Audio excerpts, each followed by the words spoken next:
Hello and welcome back. In today's edition of Bot Bros, we're tackling whether AI is destroying the craft of marketing or if marketers are just being a little romantic about the craft. We're going to talk about a new update that just came into the ChatGPT app and agents. Again, are they a thing or not a thing? So, welcome back to Bot Bros. This is a segment of the AI Driven Marketer where I, Dan Sanchez, co-host this show with my brother Travis Sanchez, Hey. where we uncover the help from all the AI hype that's swirling around on the internet so that you can actually find some useful nuggets in there every single week. Let's dive into some of the news, starting with news about this show, AI Driven Marketer, this show, this podcast, this YouTube channel. It's growing. And it's been exciting to see the growth of this show. I noticed recently that the show, I was looking for another show and then saw this show like in Apple's top 50 rankings for marketing. And I was like, dang, look, we were even beating out some prominent shows. Now, the top rankings on Apple aren't based on total downloads. So most of those shows are getting more downloads than the show. Apple bases rankings off of net new subscribers over a short time period, maybe like a day or two. So lots of people are subbing to the show, I guess. We just passed 3,000 subs. Look at us. Across the channels, across Apple, Spotify, and YouTube are the ones where I measure. We just crossed 1,000 subs on YouTube. Come on. That's amazing. So it reminds me of back in the day when you got me into watching Casey Neistat. Yes. And I think we both had a Casey Neistat moment of like buying camera gear and getting into video like about that time. Do you remember? Yeah, and we started because we were both marketers doing marketing and we needed content. So we're like, well, let's like if Casey can run around with the DSLR and like make content, then surely we could. And we both kind of did. We both started doing vloggy type stuff for the companies we were working for. You did a lot better than I did in making content and getting views. But still, here we are today. I tried to do the YouTube thing. I could never really just craft enough content. If I'd had, I'd probably would have crossed the 1,000 subscriber mark a long time ago. But it's funny that we broke it today on a podcast. We struggled to create long form video content. That's where it is difficult to create that. Casey Neistat had a gift and somewhat of a incredible drive. Hard. I think he did like 435 videos. Oh man, he did one every single day. I think it was 700. Like he was in the 3-year mark of daily vlog. Oh man, crazy. Content was king at that point, and then he just got so much attention because it was fun to watch. Oh man, every day, every morning I was watching Casey Neistat, and you felt like you knew the guy. But this show is not Casey Neistat. This is a small show, but there's quite a few of you listening and watching. I have to remind myself how many people it is because every episode's doing about 700 plus people, which is about the size of the talk that I just gave at Social Media Marketing World. Was a crowd of 700 people. So I have to remember, like every time we get in front of these cameras and these mics, like we're talking to a room like full of that many people. That's what I used to tell people when I was working for Sweetfish advising clients. I'm like, how much would you pay to be in front of just 100 people? Like a lot. Usually people pay to be on stage these days. Right. And generally it's not like, it doesn't take too long to develop a podcast of just 100 people, but here, like we're talking to 700 people. So I don't take it lightly. Lightly. Yeah. Thank you for your attention. Thank you for coming and showing up here. We appreciate it. We're celebrating this together. 3K subs, another mile marker for AI Driven Marketer. About 20,000 listens a month now across YouTube and podcast, just under 20,000. So slow and steady growth. It's been fun. Come on. Keep going. I love that. In other news, ChatGPT 4.1 was announced a couple of weeks ago. It's this new kind of updated model from 4.0. You could call it 4.0. It's so confusing with all the numbers because they released 4.5 and then they sunsetted it. They have 0.3, which is like an actually much better model than 4.0, but it's a number smaller, but it has the O in front of it. It's like so many people are confused by this. They're going to fix it this summer when they roll out 5. I think they're going to come up with a whole different naming scheme. They swear they're going to fix it. So I'm like, okay, we're just going to be confused in the meantime. But 4.1 was supposed to only be for the API. This was And it made a big difference because like in the API, it cost like a fraction of 4.0, was Okay. slightly better, and could run twice as fast. So for developers building apps on ChatGPT, like this was like huge. This was a big deal. But by popular demand, this 4.1 model is now available in the ChatGPT app. It just came available yesterday. I verified it this morning. It was in my account.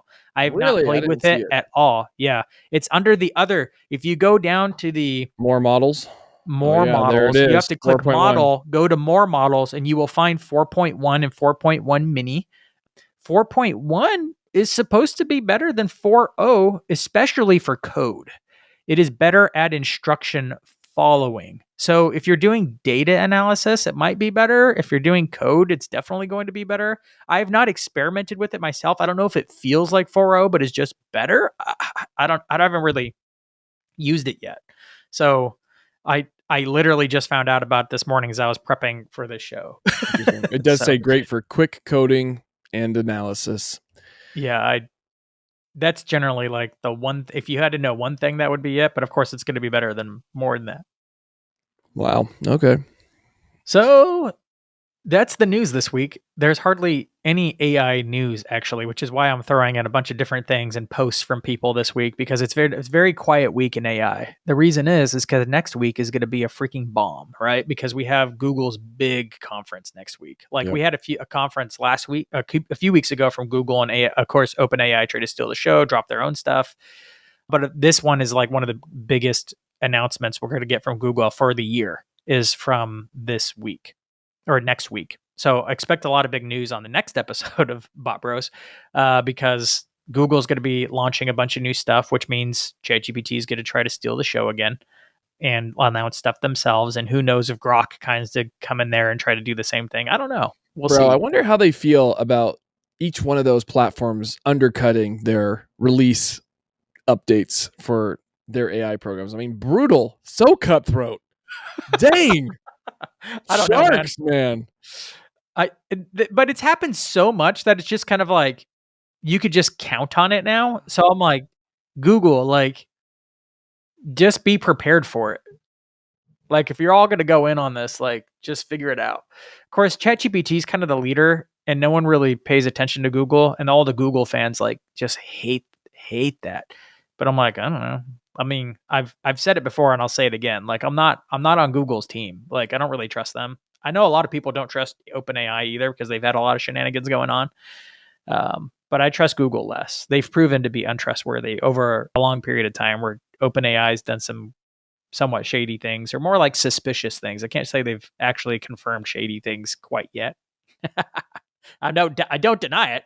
I'm sure there's some shady stuff going on. It just Google's confirmed shady over a long period of time. So I'm Yikes. like, but I still use Chrome and Gmail and YouTube and all this stuff because how do you not use Google these days? You can't. I mean, you're going against that one statement. You know what I mean? Like, what is it? Trust the devil. Like, go with the devil I know versus the devil I don't. So you're putting your dice in the new basket of Mm, potential. You're like, well, they've not done anything yet. Brand new out of the box. Like, yeah. Yeah. you- Yep.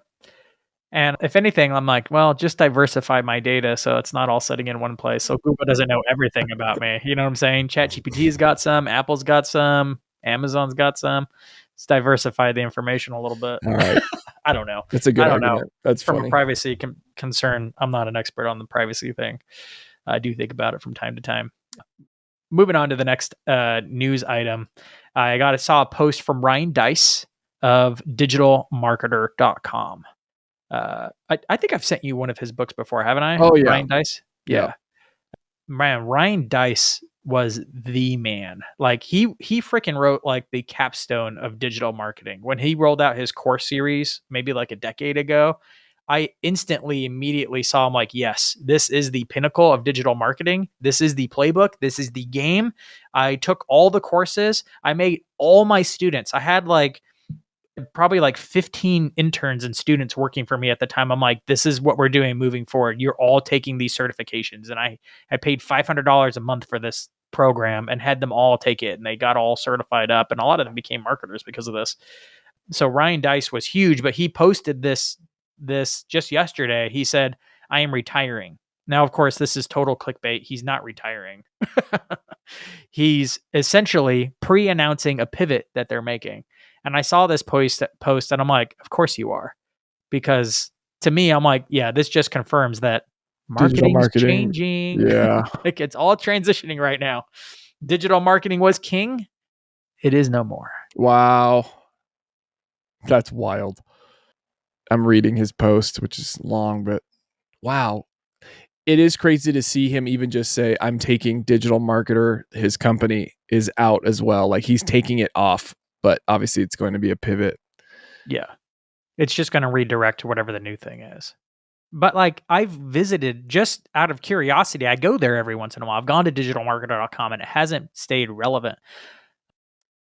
And I was competing with them slightly when I first launched the show, and I was like, is AI driven marketer ranking? Like if someone searches for the show name, am I showing up? And at first it wasn't me, it was digital marketer for a blog they wrote on AI powered marketing. So if every time you search AI driven marketer was their blog. Now it's this show because the show's become more prominent, and I guess enough people have linked to it, I guess. And but I'm like, they might switch to AI powered marketer or something like that, and then I don't know. Okay. We'll So see. he's switching to like an e-learning platform.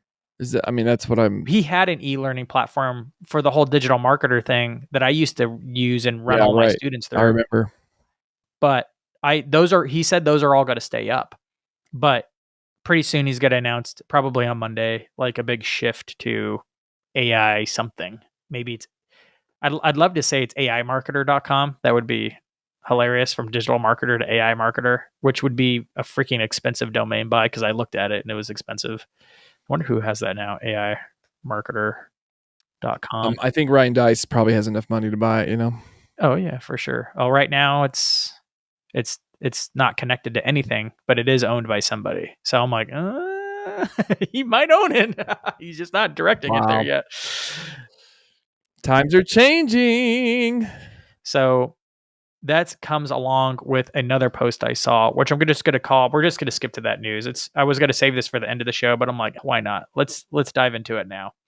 The viral post of the week before we dive back into the news, which is the whole thing I led with on the thumbnail for this show, was around this LinkedIn post from Morgan Short.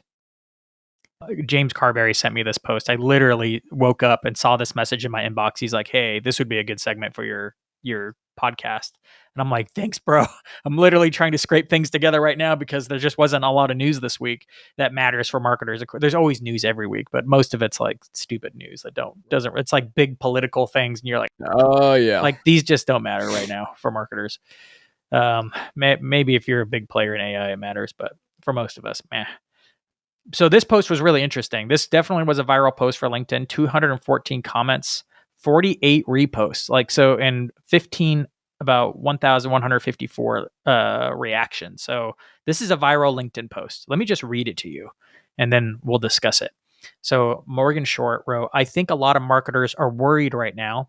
I saw a couple of posts here yesterday that identified it better than I could. There are things that have been circling around in my head that I hadn't found the right words to articulate. Tommy Walker wrote about how he started second guessing centuries old literary devices, things that paralleled structure, rhetorical questions, antithesis, because the AI gotcha crowd has decided anything from rhythm or structure must be fake. There's a new layer of suspicion.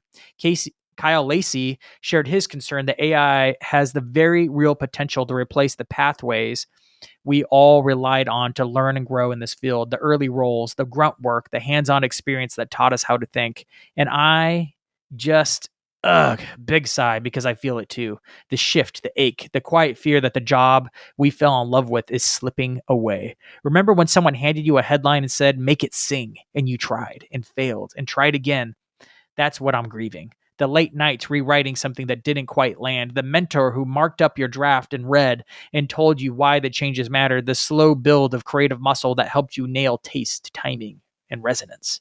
Learning to see the world like a storyteller, discovering your own style. I'm afraid we're severing the creative bloodline. We're replacing the apprenticeship with automation, care with speed, and creative instincts with templates. I honestly believe that if we're not careful, we'll look up and realize that we scaled everything except meaning, and the world will feel gray. If you feel the grief, the disorientation, the daily existential crisis that comes with learning how powerful AI is getting, you're not alone. If you got into this field for the craft, you're my people. I'm still holding the line for now. I still plan to write like my life depends on it, but I don't know if marketing is the container in which I'll be able to do that for much longer. And that makes me sad. That's the post. You know what this sounds like? This sounds like the guy who said, "The horse will always be the main transportation. It'll always be the vehicle that gets people. The cart and buggy will." I'm like, "Oh, bro." I have mixed emotions about it because like I Hot take. Sorry, hot take. I love I love the craft of marketing. Like I am a marketer's marketer. Like I True, don't know what true, it true. was, but like somewhere along the line of my career, I started in graphic design. Like in the art, I actually started in art, couldn't find a career for that. So pick graphic design and then just, I don't know, like marketing needed help. So I just started doing the marketing Yeah, stuff.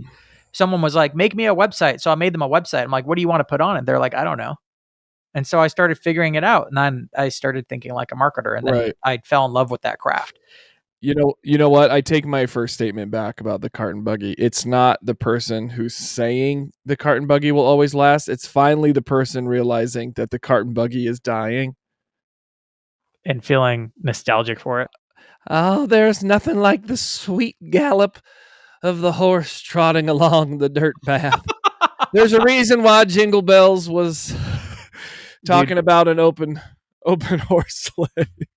do you remember the movie You've Got Mail, Yeah. where that guy she's dating is like super romantic about like the typewriter compared to the computer?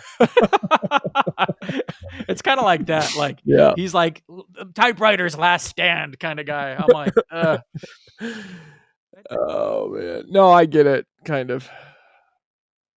It's just obviously changing. Like things change, the craft changes, and we'll become romantic about new things. if you were a carriage, horse-drawn carriage builder, like and people are changing, just you got to change. I know change is hard. I know people will dig their heels into change, and it's like going back to school because you have to feel like an idiot again. That's the whole thing. People don't like feeling like they suck.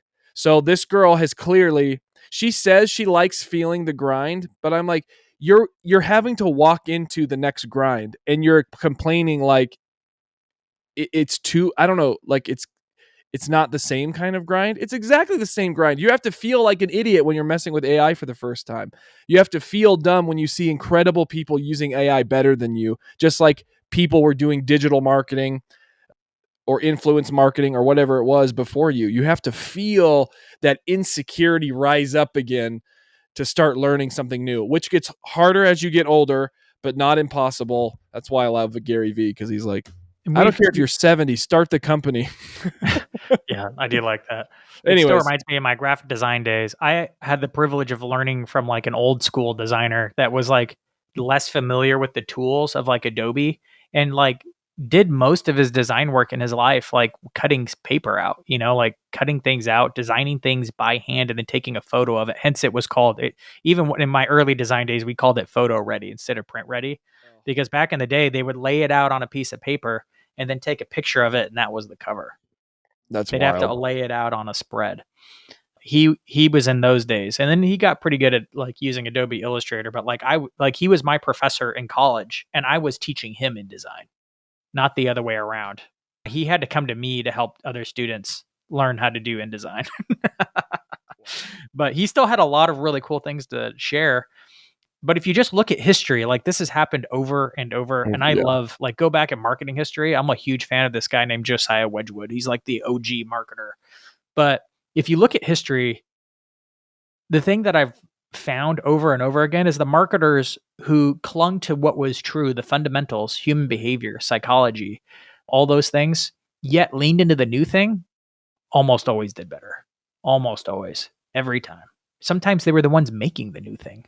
Wow. Like the zip code. Who invented the zip code? A marketer. Lester Wunderman doing direct marketing. He's like, it would be a lot easier to do direct marketing and sending these direct marketing letters if we had a better organized postal system. Let's come up with the zip code thing. So he pioneered that. It's innovation in mail delivery. So sometimes marketers led the change. Josiah Wedgwood was a potter who threw pots on the wheel and innovated all kinds of ways and invented glazes and how to get it right. But he invented all kinds of marketing models too, like the showroom, like the celebrity endorsement. Here, Queen, you could have my set of stuff for free. She's like, oh, thank you. I will accept this gift. Meanwhile, he goes around and be like, hey, everybody, do you want to use the same wares that the Queen uses? We're going to call it Queen's ware. The same plates that the Queen uses at her palace, you can get for this affordable price of. I'm like, Dang. Josiah Wedgwood. But he accepted on built all kinds of, he was on the cutting, he was in the 1700s, right? In leading, he was one of the people that led into the Industrial Revolution uh, and did quite well. At the same time, I think there's a lot, like, I probably need to do a whole episode on Josiah Wedgwood. At the same time, while everything was becoming industrialized and we Yeah. know how bad that was for people, he did the opposite. He was high people oriented and created whole communities and great housing and great situations for potters as things got kind of started to become mechanized a little bit. He made better living situations for a lot of potters at the time. And I'm like, we can do both. We can actually be human first and still take full advantage of the new tech as it comes out. Love that. Great perspective. So I look at this post and I'm like, it's hard not to be romantic when you've mastered something. It's just really hard. Right. I've never really got romantic about writing because I was never good enough of a writer. Uh, so I don't think it hit me the same. It's funny you brought up pottery. It'd be like, because I used to do so much pottery, and it'd be like the new thing is to use robotic arms, and you just put these gloves on, and it's so much more control, and the pots are like so much better. But I'm like, but the feeling of the wet clay between the Mm. fingertips and the knowing exactly how moist, I know people love that word, how moist your hands need to be to really pull, an even pot, the pressure, all the things. Yeah. You're a creative person. Do you feel like AI's made you more or less creative? Um, it's like a new medium. So I would say I've gotten into a new medium of creativity. I don't know if it's enhanced my creativity, but it has pushed me into a new medium. That's all I can say, which How is so? which is fun. Really understanding prompts, and when I'm trying to create an image or some kind of graphic for work, it's like I am having to dig deep creatively. Obviously, with words, I've never been a writer myself. There's a little bit of that, like, throw it at the wall and see if it sticks. What does it put out? And you read it and you're like, that's not right. And then you're kind of back to the drawing board and you're like, okay, no, I need it to shift this way. I need the points to look a little different. I need you to change that image just slightly this way. I mean, it's really that, like, push and play kind of thing. And that's where I'd say I get really creative every time I'm working with it. Plus, I feel like it's so risk free Yeah. because you don't have to spend hours working on something that you're like, wow, I was totally wrong in thinking this. I had a meeting yesterday where I understood one thing. My boss said, hey, I think we should move X, Y, and Z steps. We should combine these areas as one team. I didn't quite hear that. And I said, chat, this is what I understood from the meeting. I need a proposal. Here's what I'm thinking. I read through it. I'm like, this is great. I had a meeting with another contender, and she was like, this confuses everything. If we did this, you're throwing a grenade in it. And I looked and went, oh my gosh. But instead of spending hours building that proposal, aching over every word, trying to make sure that it made sense, which it did make sense, I was like, oh, okay. That took me 15 minutes. I don't have to worry about it. I can go back to the drawing board. I now clearly understand, and let's rewrite this proposal. So I don't know. It's like, I guess that's more of an analytical thing that took place. But there's just less risk involved, especially in creating, which maybe that's why people hate it. I find a lot of marketers' time is spent doing internal marketing either building proposals and trying to convince people of the things they want to do or ought to do, and defending the things that did happen.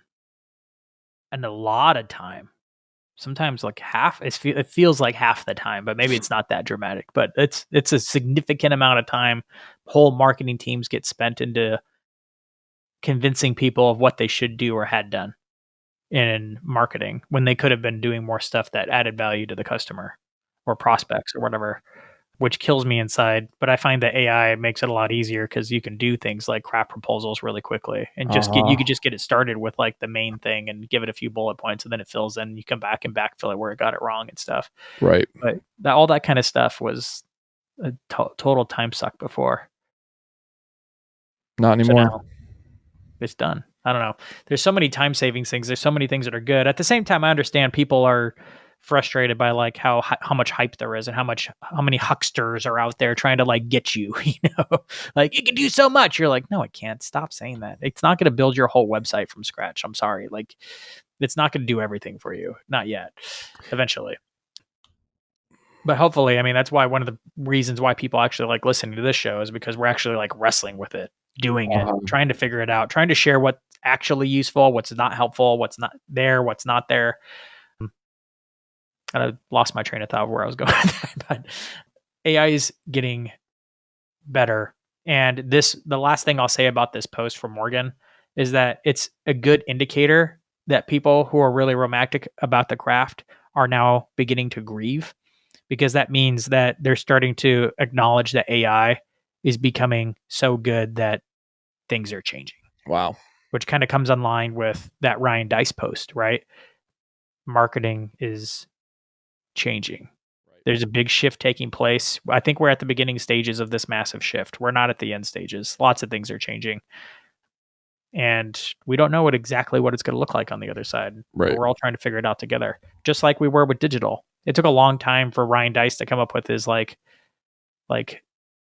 huge course and how his frameworks work to create and solidify what digital marketing was. And it was a great play for 5-10 years. But now it's changing. All right. Last piece of news is around agents. Are they a thing yet? I keep getting this question from different people in different places, Right. in the AI Business Society, questions on LinkedIn, in person. People are like, "Hey, like it seems like the agents are hype. Are there actually agents available?" I'm always like, "Well, Yeah, with a lot of work to do yeah." one task well.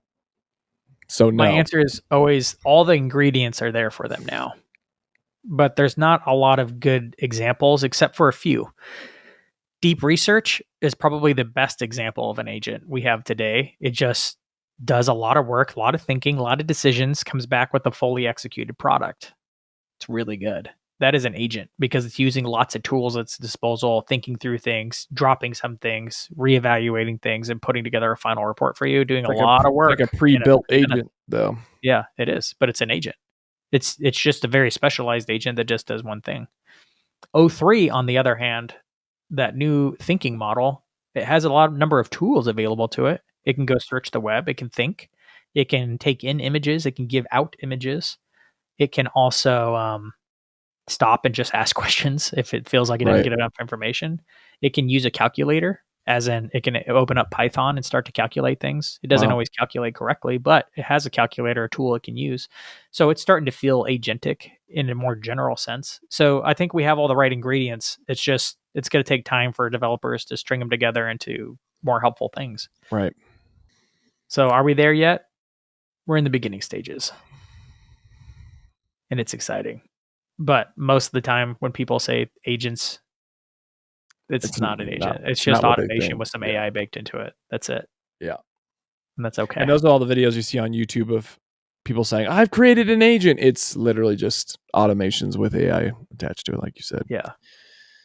One of the things I'm seeing a lot, and I think a lot of people are wondering about, is they're seeing these really robust automations essentially, but people are saying like the ultimate agent, NAN, I created it and it looks like a freaking spider's web of like this diagram of all these Uh-huh. little nodes connected. Seeing a lot of those because I'm also searching and watching these. Most of them are BS. There's just no way that it's that good. I know because I built a good NAN process, and it breaks all the time. Like I'd use it for the show and I have to troubleshoot it. I'm like, okay, with a little bit more work, it might not break as much. But I'm like, I know from experience, I know from the past of doing these really robust marketing automations that simpler is always better. Like, so I'm looking at these complex diagrams. I'm like, nah, there's no way. Otherwise, they wouldn't just be talking about the agent and what it does. They would be showing me the results of what it did. Uh-huh. And then nobody's showing that. So I'm like, you guys are all freaking like, I understand why they're excited because they got it to work generally, but like consistently, where's the results, my man? I'm not seeing the follow-up. So Yeah, they not know yet. people are asking about it too, so they're creating content to try and Yeah. scoop up those views. We're all marketers here. We all know we like to lead with the shiny because shiny freaking sells, man. People come in, they're like, we need AI. You're like, well, what you really need is to be repositioned. like classic, like, well, you're just not framing your product correctly. So let's talk about how to frame that. Let's go interview some customers and do the work that AI Right. can't really do for you right now. So lead with shiny, sell them on the stuff and then do the stuff they actually need. It's good. But of course, AI is good too. Moving on to the segment, I want to talk about the sponsor of this episode, which is HighLevel. I specifically want to talk about the price. Like, how much were you guys paying for Active Campaign at the last place you worked at? Oh, I think at the end there, I think we were paying $7,500 a year. I think it was more than that. Yeah, it might have jumped to the next tier. It might have jumped to like I think we were up to 12,000. 1,200 a month. I know because I was working with you on your Active Campaign. Was it account. 1,200 a month? Oh, 1,200 a month. It's funny. I asked you, and I'm like, actually, I know the answer because I was in there working on it. 1,200 a month on Active Campaign. Even though Active Campaign starts low, it gets high fast. And I remember when I used Infusionsoft, we were paying 800, and that's with nonprofit discounts that I used Infusionsoft. In an Active Campaign, we had nonprofit. We had nonprofit discounts as well. Mm-hmm. Yeah, which are at least 15%, but usually can be heavier. And Infusionsoft, I negotiated it down to get a bunch of users and emails, and it got down to like $800 a month. Had like 30 users in there. They're expensive. It adds up. And then the cost for the consumables, the emails and the text messages are usually like 2-3 cents a text, and emails add up. A HighLevel, how much do you think it cost? 500? 100. It can go up. But here's what you get when you go up. And with $100 a month, you actually get not one account, but 3 accounts. So you could run 3 different businesses out of one $100 a month HighLevel account. Wow. If you pay $300 a month, you can run unlimited businesses out of it. And that's what a lot of agencies do. This is why it's more known in the agency world. But I'm like, it's still so good that I still use it for just individual businesses. Just go buy HighLevel yourself. Bro, it does feel like highway robbery when you have these chimp monkey or whatever. What is it? MailChimp. MailChimp. MailChimp's freaking expensive. You're like, I'm spending $100,000 a month on MailChimp. Yeah. Maybe not that much, but like $5,000, $10,000 a month in MailChimp if you have a big list, adds up fast. It's crazy. But then HighLevel is coming under there and undercutting everybody, and the consumables are real low. So they just kind of like barely mark up like what it costs to send through Mailgun and Twilio, and I think it costs like half, like a little over half a cent per text message, which in most texting platforms it's like 2 cents would be cheap. Most of them are like 3-4 cents a text. Yeah, it's usually like I've seen like 5-7 cents per text. On HighLevel, they're just barely marking it up from Twilio, so it's like 0.65 cents. Wow, go inbound, HighLevel. outbound. Yeah, that's one of the great things about HighLevel. But I'll save other reasons why I like it later. But like the price alone, you're like, how much are you paying for HubSpot right now? Come on, even as a solopreneur, you're probably spending $1,500 a month. Come on. You know it's true. So you came in on the free plan and they got you. Yeah. Just move over to HighLevel. Thank you, HighLevel, for sponsoring this podcast. So let's move over to the weekly use cases. We need a name for this segment. We're going to have to figure that out. Of ChatGPT, just some everyday use cases. Trav, why don't you start? My practical one for the week is I need to dig 2 holes for some posts. And I didn't know how much cement I needed.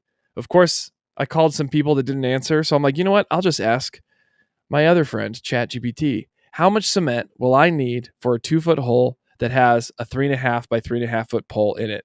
And it said, if you're doing 2 holes, probably going to need 7 to 8 bags of 60-pound fill. And I was like, that sounds like too much.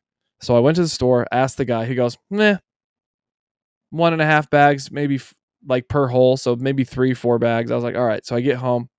I'm looking at the bags. I'm thinking about that hole. And I'm like, oh, man, pretty sure chat was right. I should have got more bags. It was like doing the math and the calculations and pi and all that stuff. And I'm like, oh, it knows better. That was one of my use cases. What about you? Yesterday I was at an event where there's a bunch of people like chairs, and I spent a lot of time in these like camp chairs because we go to a lot of soccer games. And if Yeah. you've been to soccer games, you know, like everyone's rocking like the GCI. I think that's the name, CGI, GCI. Stupid name, but the little rocker Oh portable yeah. chairs. You know, so like if you're going to a lot of soccer games, you have that. But I saw somebody else had another chair, and I'm like, what is that? It's like low to the ground. It has like you can lean back with the headrest and stuff. I'm like, dang, that looks like you could take a little siesta in that thing. How much Dang. does that cost? So I just took a picture of it from a distance. I kind of zoomed in, took a picture, and I was like, oh, 3, how much this cost? It went and searched the web. And of course, you know, O3 can zoom in on a picture. So it's like zooming in, finds the logo, thinks about it, goes and searches the web. It looks like this chair, this model. And not only does it find me the price, but it's like, hey, from the source, it costs like $80. But Amazon's usually selling it for 60, but pretty commonly they run it for 50. So pay attention to that. But if you want Wow. it even cheaper, go to Costco if they have it.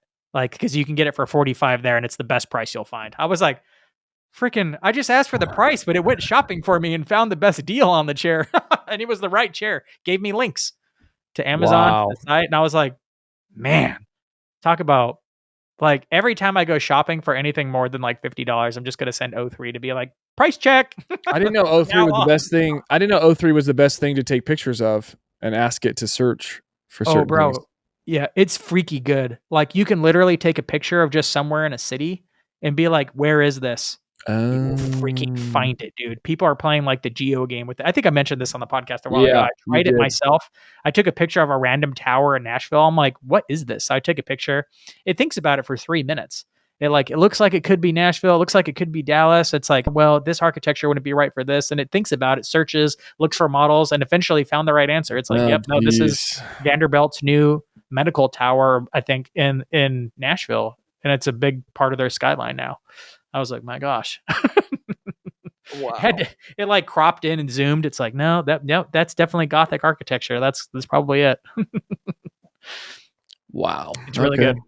good. What's your next one? I love using chat for brainstorming. Mm. If I need a new name, if I need to strategize on a title, so I used it for a team name strategy, just combining 2 teams and figuring out how, okay, this is what I'm thinking. Here are the options that have been used in the past. Give me like all of them. So when it spits out a bullet point list and then you're reading it and there's one that just glaringly sticks out at you that sounds the best, I love the functionality of like that quick brainstorming thing where I don't need to involve 18 people to finally get the title. And then when people challenge you and say, I don't, because it's funny when you always bring the best thing to someone, they're like, I don't like what you brought me. Then you show them the 9 other options that you said no to. They go, oh, yeah, that is the best one. Mm. It just makes that process so much more streamlined. And that's how I used it this week. A name strategy brainstorm. I like even pulling it in together so you can like co-create with another person or two. It's really helpful for even complex things like logo design or different things because you can just fly through like dozens of options together and kind of like Uh-huh. collaboratively work with Yes. GPT to find the general direction that you need to go in as a designer. You're like, oh, praise God, because like so much of the headache of design was just trying to narrow in and like try to get somebody to come on the journey with you. Because if you just Right. pitch them the logo, like No. they're not gonna Yeah. like it. Yeah. You have to narrow it down with them, and the process Uh-huh. of doing that took forever. So you'd have to do mood boards and then find the mood boards, usually combine some elements, then come up with 3 comps and then combine some elements. And now you could just do that live in 30 minutes and walk away and just do the final tweaks and you're done. Good. All right. Um, What's your next one? my last one here is it helped me fix my ice maker yesterday. Ice maker wasn't working a couple of days ago. I had to pull out the whole ice maker. You know, you pull out the whole thing to Yeah. Yeah. dump it in for something. I did that, put it back in, and it wasn't dispensing. Motor was on. I'd hit the little like little thing, and I could hear the motor running. No ice coming out. It's not the grinder. It wasn't getting stuck in there. So you pull it in, you pull it back out. It's still doing the same thing. You're like, I don't know. I don't know what's wrong with it. Like, is the little thing in there not spinning? Is it the grinder? Right. I don't know. Right. I take a picture of the fridge so it kind of knows the model. I'm like, ChatGPT, like, and I just explain the situation, what I'm seeing, what I'm hearing, what I'm not seeing. And it's like, yeah, there could be a couple of things wrong with here. Here's a list of things to troubleshoot in order of like most likely and easy to fix to harder to fix and less likely. And it was the first one. It just the little spinner in the back. I didn't realize there's a little thing that it's catching in Teeth. the back. Just wasn't properly aligning so that it Uh-huh. could rotate it. Uh-huh. And once I gave it a little twist and made sure it was aligned, pushed it back, fixed it. I was like, man, gosh, that was easy. But if I had taken that to Google, like how long would it have taken me to figure Oh, that you would have had to watch out? like 18 videos and yeah. It's just so much faster. You explain the thing, you're like, oh, contextual problem solving. I did a whole episode on that last week. I'll link to it in the show notes, but it's like a whole topic of how ChatGPT is just good at helping you solve problems contextually. Good. Check out that episode. Moving on to the weekly poll, and we'll be wrapping with this weekly poll since we already pulled the viral post over from Morgan. Weekly poll. I asked marketers this past week, has marketing become more complicated in the last 5 years? Interesting. We had 292 votes on this one, so it was a good size. And these were the results. The answers they could have picked on were absolutely, mostly, somewhat, not really, and it's easier, actually. Absolutely got 58% of the votes. So they're like these 58% of people were like, yes, it is absolutely more complicated than it was 5 years ago. Wow. 10% said mostly, 14% said somewhat, 15% said not really, and 3% said it's easier. So kind of confirm my suspicions that it's gotten more complicated over the last 5 years. I remember thinking that when reading Gary Vee's more recent marketing book. It was very tactical. I remember reading it, understanding the tactics of everything he pointed out, and thinking, my gosh, I understand what he's talking about, but he's right. Like this is the playbook for how to do it, and it's wicked complicated now. Like Wow. digital marketing was supposed to make things easy because you're doing inbound and you don't have to guess anymore because we have data. It's made things way more complicated than it used to be. Wow. Well, I feel like it's gotten easier, but Would you be in the 3% of it's easier? you know what?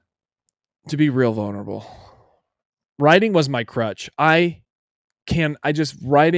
was the most difficult thing for me. And once ChatGPT came out, I went,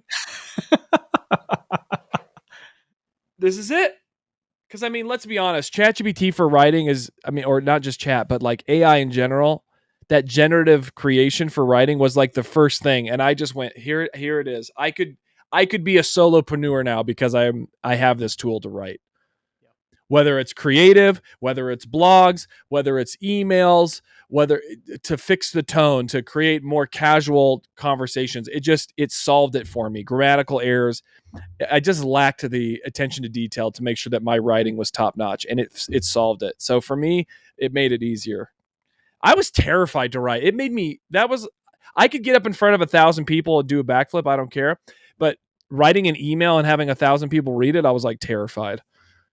I'm kind of in that same boat. Like I learned how to write out of necessity for marketing. So I got good at writing copy, but I'd still have typos and stuff. I'm like if I ever work with a marketing team, they know like they're always catching errors in my stuff. And then I kind of found out that like it matters, but not as much as people think or say it is, especially like the grammar Nazis pretend like it matters a lot more than it does. Cause I post stuff all the time to LinkedIn and as what the idea that you're communicating still matters more. Obviously, the better, the clearer you can do it, the better. Yeah. And grammar creates clarity. But I was still able to write a lot of posts and lead with a lot of text content on LinkedIn for a long time, but it still wasn't my favorite. Right. I'd rather be in front of a video camera. I'd rather be Right. talking. I'd even rather be up on stage now. So I think the same thing. Once it could write for me, I'm like, yes. Right. I hated writing blog posts. I've written a lot of blog posts. Great blog posts. ChatGPT does them better. So I agree.